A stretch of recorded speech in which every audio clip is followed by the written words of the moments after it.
Hey, everybody, welcome to Poduty in the News for November 15th, 2025. We've got 6 great stories coming your way. I've got Ashe Woodward, writer, teacher, host of the Spooky Scholars podcast. Let's hear that theme song. What time is it?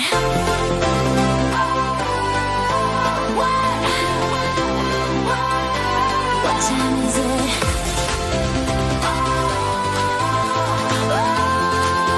It's time for Poduty and the news. Poduty and the news. The only live news podcast about podcasting from the stage. Poduty and the news. Poduty and the news. The only live news podcast about podcasting from the stage.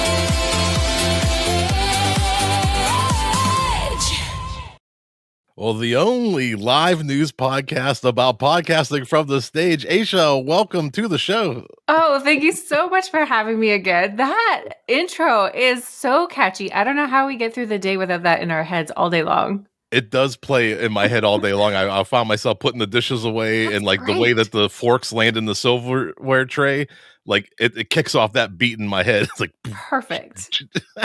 Yeah. well, tell us a little bit about the Spooky Scholars podcast, because as most people know, this is a show about podcasting. It's very meta. We record it live about live podcasting, and the Spooky Scholars has been around.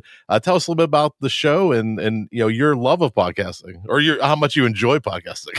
Oh, well, I do. I mean, I now have 3 shows that I've done on podcasts and on public radio. So I definitely love the format. The Spooky Scholars is a horror podcast where we don't just review movies, we kind of do deep dives into the whole horror world, into like the future of horror, indie filmmaking, and that kind of thing. And most of my guests are either filmmakers, authors, or essayists and big horror nerds like me. Awesome. And if you want to hear more about that, we do a nice in-depth conversation on our sister podcast called My Guest Tonight. Comes out in 2 weeks from now. Look for the myguesttonight.com. Ashe Woodward will have all those stories. We get into all the history of the writing and the teaching and the podcasting. You'll hear it all in just 2 weeks. But we've got 6 great stories on this show coming your way. We got Gilmore Girls, Lighthouse, Lineman, Rodeo, Little House of the Prairie. Are you ready to get into it? Oh, I'm so ready to get into this. All of these stories are really speaking to me, so I can't wait to get into it. Awesome. Well, our first story, we're going to Stars Hollow. Luke Danes in real life coffee, comfort, and clever fan strategy. This holiday season, Warner Brothers Studio Tour Hollywood is turning Stars Hollow into a real-life snow globe for the 25th anniversary of Gilmore Girls. And yes, you can actually meet Luke Danes himself. Actor Scott Patterson will be behind the counter every day from December 18th through January 4th, serving up that signature Grumpy Charm fan, or the Grumpy Charm energy fans love. Opening day even includes a live podcast hosted by James Parker Pettit, diving into behind-the-scenes holiday magic with a mystery guest on the way. Between immersive sets, cozy vibes, and virtual options for fans who can't be there in person, this is a masterclass in turning nostalgia into an event-driven content machine. And this really speaks my language for sure. We have this theater space to do these types of events, and here's Universal Studios doing it on a whole nother level. What were some of your takeaways from this one, Ashe? Oh my gosh, so many. So first of all, growing up in the 90s, Gilmore Girls was the show. Like this was everything from all of the fast talking, weird David Lynch references. Like this was WB, like cozy nights at home watching Gilmore Girls, like Dawson's Creek and all of that. My question is though, like, is he going to be completely method for like the whole month of like putting on his Luke persona? That's pretty in depth. That's like going to be a lot of focused work there. He's got great experience doing it, but hopefully it's not a full day of work at the office. Maybe it's a couple tours here and there. But one of the things that we took away from this was the podcasting element, the way that they're taking this show that has so much nostalgia. My daughters, So they're much. 15 and 19, and they love Gilmore Girls, and they weren't even born when it first aired. They're in the And reboot section, right? yeah, there's a Yeah. whole world around this show it had such a following to it, and Mhm. to be able to get a little glimpse of this, and for Universal Studios to tie this into an experience and include podcasting as a part of the event, that's a pretty big deal, and even Hollywood studios are realizing the power of these immersive events and bringing like-minded fans together. It's really interesting too. They had the Warner Brothers executive you mentioned, James Parker Pettit, and he's going to be directing all of this on the podcast. But I also found that Scott Patterson himself actually has his own podcast about Gilmore Girls. So I think that's such an interesting connection there. Yeah, I did not know that in my research. That is very interesting. Yeah. Yeah, he talks about Gilmore Girls, talks about the show. I mean, there's actually a lot of Gilmore Girls podcasts. I pulled a few of them, and some of them are really cute. I'm just gonna say, the where are they? The Gilmore Gals, Buffy the Gilmore Slayer, I like that one. like 90s culture, I guess, right? Gilmored and Talking Fast, a Gilmore Girls podcast. So all of those. And then Scott Patterson's himself is called This Isn't, no, what is it called? I'm All In I'm home. is his podcast. And then he does a spin-off as well on Gilmore Girls music. So that's another podcast he has on Gilmore Girls music. So I'm wondering if maybe he pitched this to them, right? And went, "Oh yeah, well, we've got this studio space. We could totally do this. And can you be in character for a month?" Sure, no problem. Not a problem. And this is one of those things that we talk about, if you're producing something, if you're a fan of something, or you're immersed, maybe your podcast is about accounting or real estate, or there's something about what you do that other people relate to. And in this case, a major hit television show has massive fan appeal, and they're Massive. doing these types of events to kind of solidify their place in history, to really reward the people who have been there since the beginning. And these are the types of things that people are thinking about now for their own business, for their own podcasts. How can you bring your community together around something everybody loves and just have a great Christmas time? In this case, everybody loves, what's the name of it? Stars Hollow. Hmm. Stars Hollow in the wintertime is this magical So place for the fans. cozy. Yeah. Just like a snow globe. And they're bringing their fans together. So Mhm. what can you do? How can you bring your community together to create experiences like this? Yeah, and I think also all of this, plus the fact that they still have a mystery guest to be announced or to just show up. I mean, can you imagine? Like, is this going to be Jared Padalecki or like Melissa McCarthy? I would die. My guess though, I'm putting my bet on Kirk. I think it's going to be Sean Gunn that played Kirk, because he had such a contentious relationship with Luke on the show. I think that would be really funny. Well, place your bets. We'll find out December 18th. Get your tickets. You can watch the live stream as well. Let's go over to story number 2. We're going to Brooklyn, the lighthouse where creators go to shine and record everything. Brooklyn just scored a massive win for creators with the opening of the Lighthouse, a stunning, fully loaded creator campus inside the historical 1872 pencil factory, now redesigned as a creative playground. With podcast studios, live event spaces, test kitchens, screening rooms, edit bays, and even a rooftop terrace overlooking the East River, this place is built to power every stage of modern content creation. Led by Whaler Group and curated through a membership model co-chaired by Colin and Samir, the Lighthouse is pitched as the studio system for creators, offering a space where artists, podcasters, filmmakers, and digital storytellers can collaborate, perform live shows, and produce broadcast-ready content. Their opening festival hosted everyone from Anna Gasteyer to Danny Brown, signaling this is more than a workspace. It's a cultural engine built for the next wave of creator-led IP. Now, the big thing on here, Colin and Samir, huge YouTubers, very talented interviewers. If you ever watch their interviews, they're long form, in depth, massive following, just immersed in YouTube, the algorithm, building a YouTube business.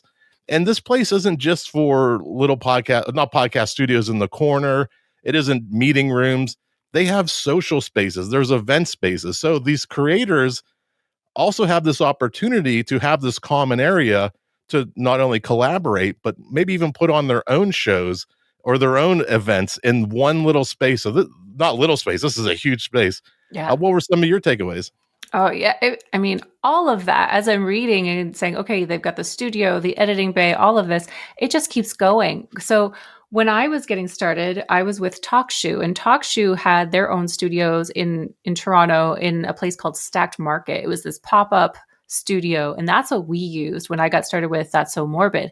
And it was everything. Like, to not have a space to go and record, everything was together. So we had our platform, then we had the place to record. No editing though, but that was still something you could do with them on the desktop.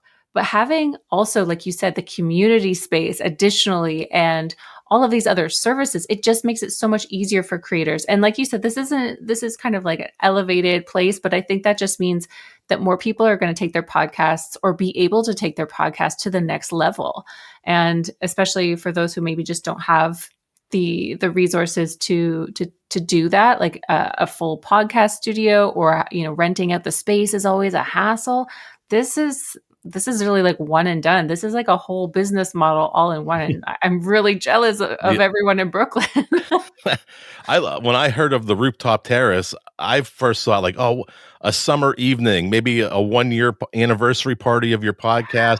You could have a live show, maybe 20, 30 people up with you, pass around cocktails, open bar, record a podcast, and have this great view, overlooking Lower Manhattan.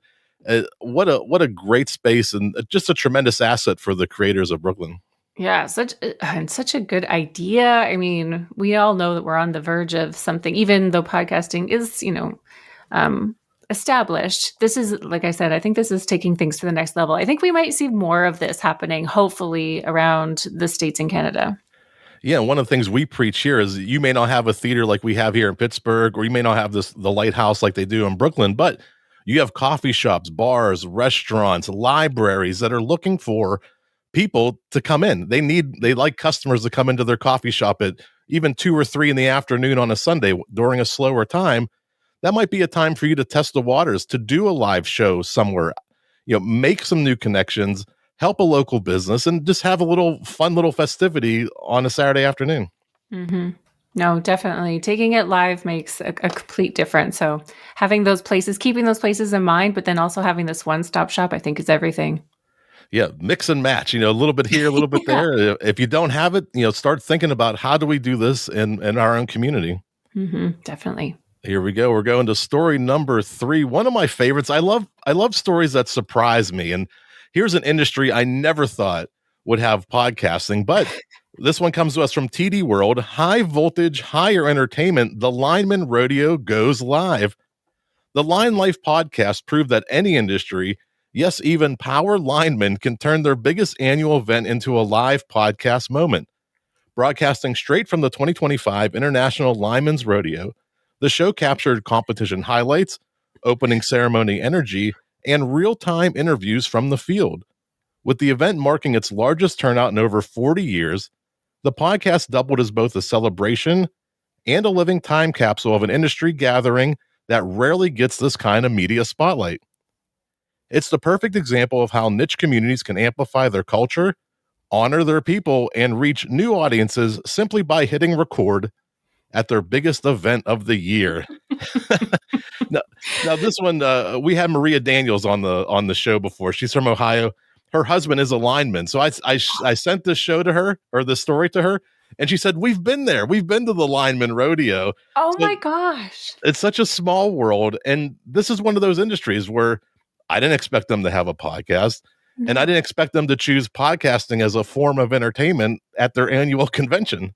And also, what is a lineman rodeo? Like, what happens there? I have so many questions. But I think this is great, like having that event and then bringing in a podcast kind of on the sidelines. I think for me, what that says is they're gaining some curiosity. Because when you have the podcast set up, you see people talking that looks like an interview, people start to wonder, like, oh, look at the equipment. Maybe that person's famous. What's going on over there? It definitely brings in some energy to the event, but then also creates that curiosity. People are going to come over and find out what's going on with this podcast. What's happening here? Yeah, and it's your opportunity. I don't want to use the word micro celebrity, but if you're in a niche industry like, Lineman, Mhm. there's a couple people who are doing a podcast just for Lineman. And I bet within that industry, they're starting to get recognition. They're starting to get known. They're starting to be the experts in that industry by doing this live show, by sharing information, maybe talking about success stories or struggles after a storm, or just sharing some insight how they brought electricity to a family that was without it for weeks. And you get to hear these stories, and they get to position themselves as the expert in their industry. Definitely. I think it's also a message for podcasts that are in those kind of niche areas to look out for those opportunities at bigger events, right? So, recording, get your stuff together. I know kind of what my first impression was like, okay, I'm going to be at a big event. There's going to be crowd noise, that kind of stuff, but that can add a little bit of ambiance to an episode, right? That you've got that live energy. So it's just something to think about. What other live events would really appreciate your be in that niche and appreciate that there's a podcast that's actually getting the word out about what they are. I think that's great. Yeah, we're seeing this more and more. If you went to conventions 5, 6 years ago, there was a band or a comedian, a magician, but now we're starting to see podcasters as part of the entertainment of conventions. And one of the things I'm starting to realize here is these conventions are inviting podcasters. They're promoting, hey, I'm going to be on the main stage during the convention. So they're talking about it leading up to the convention. Then they record the episode at the convention, and then they release the episode at the convention. So if you're hosting events, Mm. thinking about adding podcasting as part of the entertainment is a win-win for both you, because you're going to get promoted before, during, and after the show. And for the podcaster, they're getting a couple days, maybe even a month worth of content, because they're able to interview everybody in one central place. And it's just a great way to come together in your industry and lock up a bunch of content for a month or two. Oh, 100%. And I think there's some really big opportunities for being creative with that content as well. Like we're going to talk about it in some upcoming stories, but just ways to get people, grabbing the live podcast and having access to it for a certain amount of time. I think that can really go a long way with, again, bringing in that curiosity and getting people interested in listening to your show. Yeah, and one of the benefits we always say, if you get to see these people that you listen to all the time, and podcasting is mostly a fairly passive medium. Maybe you listen in your morning commute, or you have it on the background while you're working.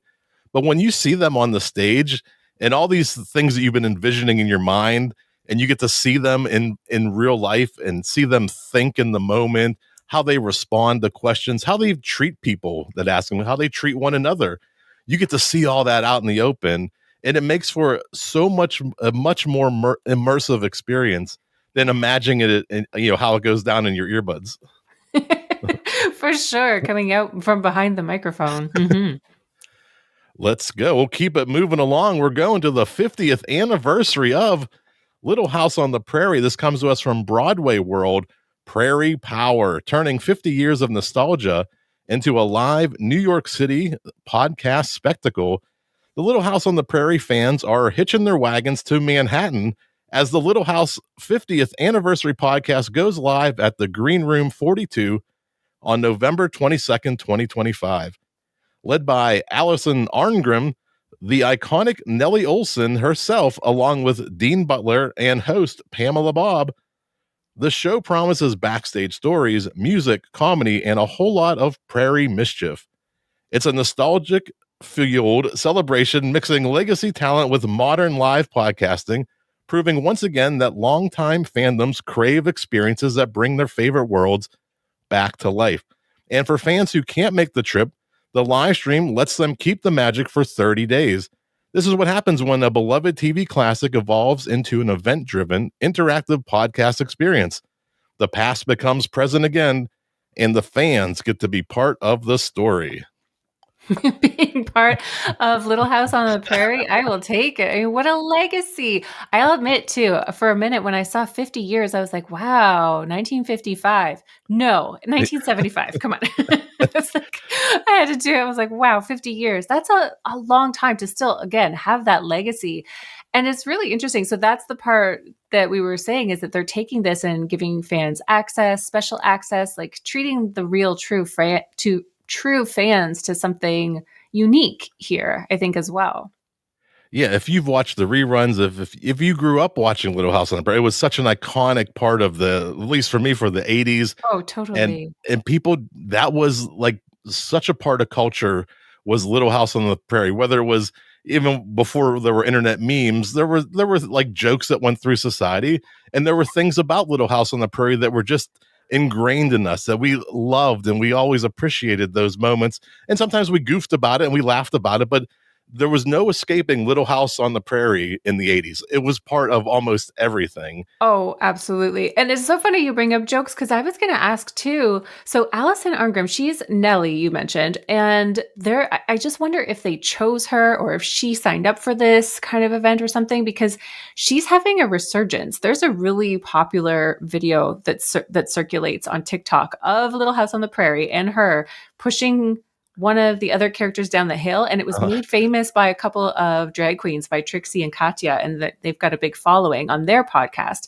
So I think it's so funny that they've got her on this, because I think it attracts like another fan base of the people that know her from that video on TikTok as it, well. yeah, it's just such a part of culture. And just like our other story with Gilmore Girls, there was such an appreciation of the show. There was such a love of this show. And Mhm. again, bringing fans together, not a big secret. Like, this is a great strategy to really connect people together. But what's a little different from this one is, even if you can't make it that day, they're offering the replay for 30 days. So think of this as a whole nother level of broadcast entertainment. It's a private stream, but if you can't make the stream, it's still available to you. You won't miss out even if you can't make it. So you get 30 extra days to make sure that you don't miss anything about it. Yeah, I think that's so special and really smart on their part. Awesome. New York's coming in strong. We had two Yeah. stories from New York already. Let's go to story number 5. This is a big one. We got Microsoft involved. We're going to Texcellence and Truth. Rich Little Broke Girls goes live at Microsoft's House of Black Brilliance. This comes to us from Essence. At Afrotech 2025, Microsoft's House of Black Texcellence closed its week-long celebration of culture and innovation with a powerful live taping of Rich Little Broke Girls podcast. Host Kimberly Bazoo and creator strategist Jody Taylor delivered a vulnerable, insight-packed conversation on breaking into tech, surviving corporate spaces, balancing creator life, and designing careers that reflect your authentic self intentionally, not blindly. The live event embodied the house's mission to create a place of community, replenishment, and radical excellence for Black creatives, with conversations about authenticity as currency, finding your zone of genius, proof of concept thinking, and transforming personal hardships into creative fuel. This episode wasn't just a podcast, it was a masterclass in building identity, wealth, and purpose in the creator economy.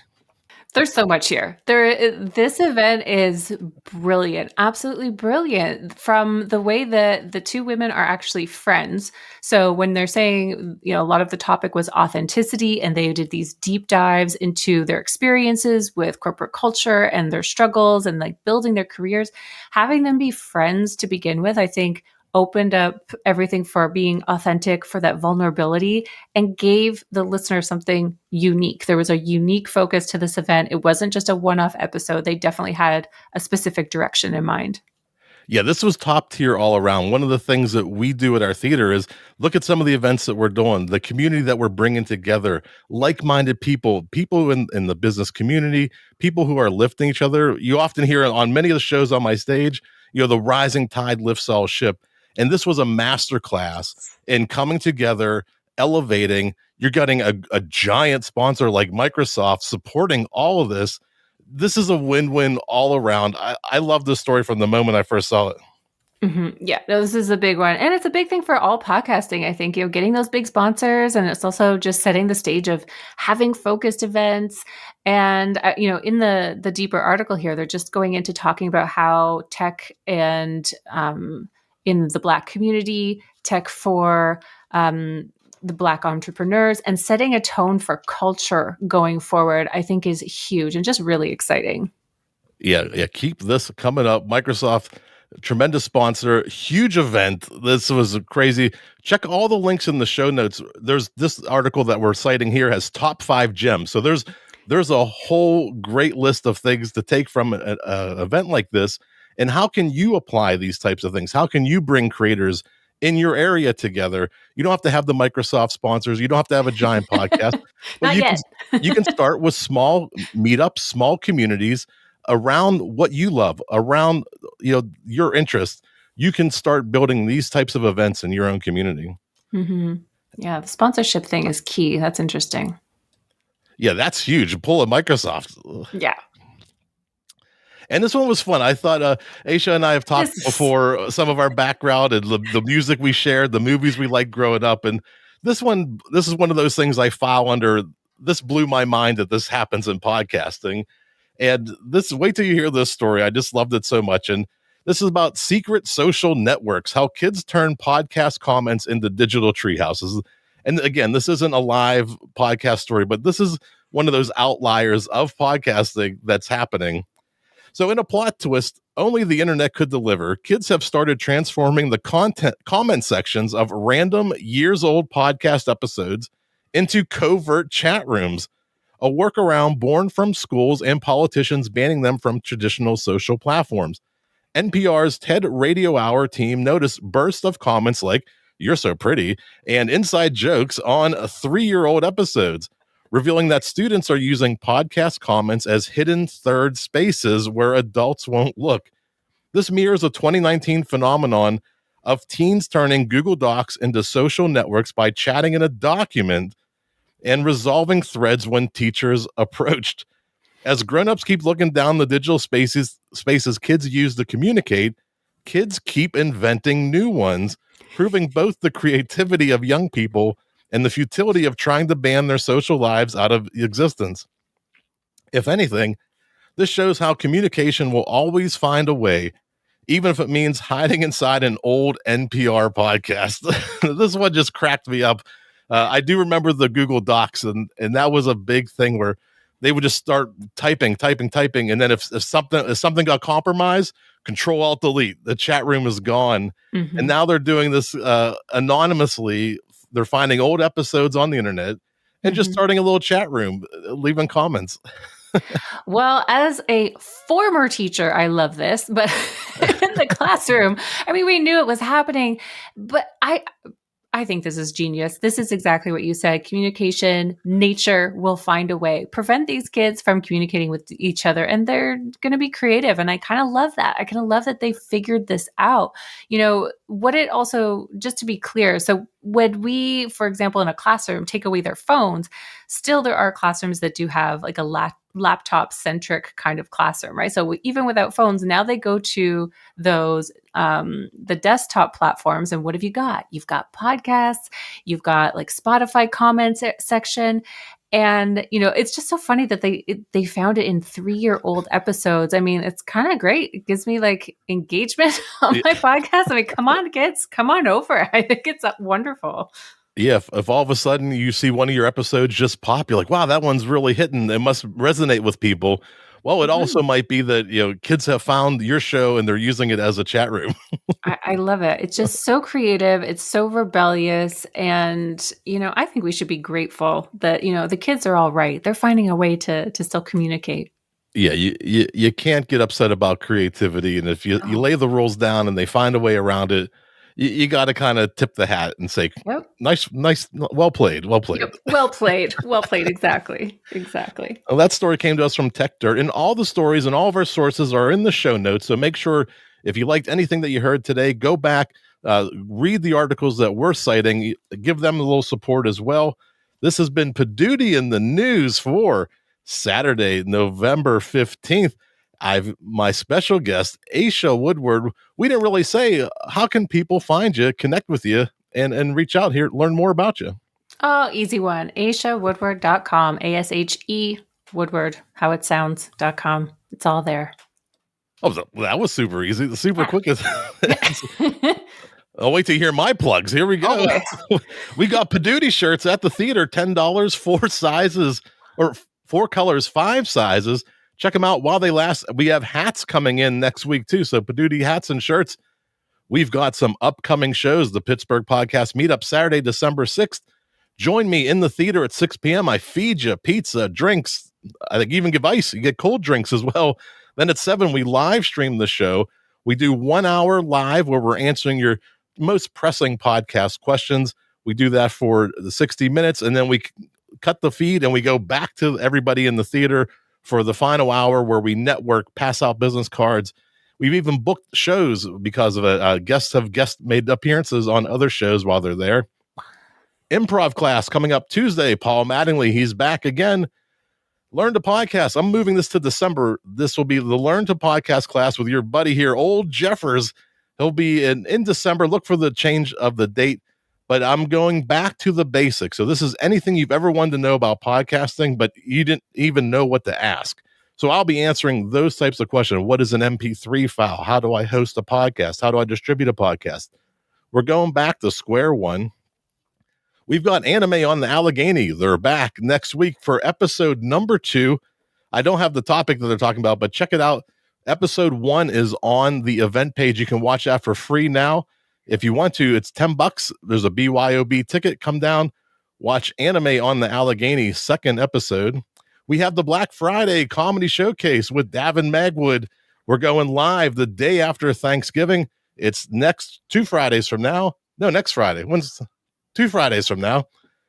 Check it out at Poduty.com. The audio fiction primer hosted by Jessica Sutton. If you like audio dramas and want to learn how to create one yourself, Jessica's doing a 3-hour immersive class on how to do audio drama podcast. We have the Tarentum Holiday Spectacular, December 3rd and 4th.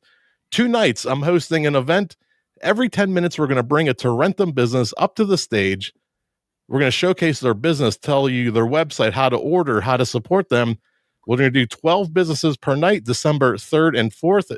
It's a completely free live stream. There's no cost to the businesses.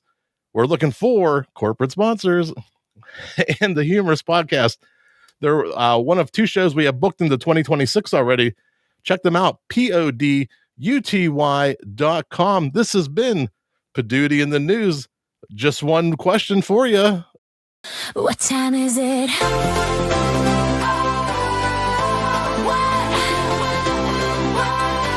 What time is it?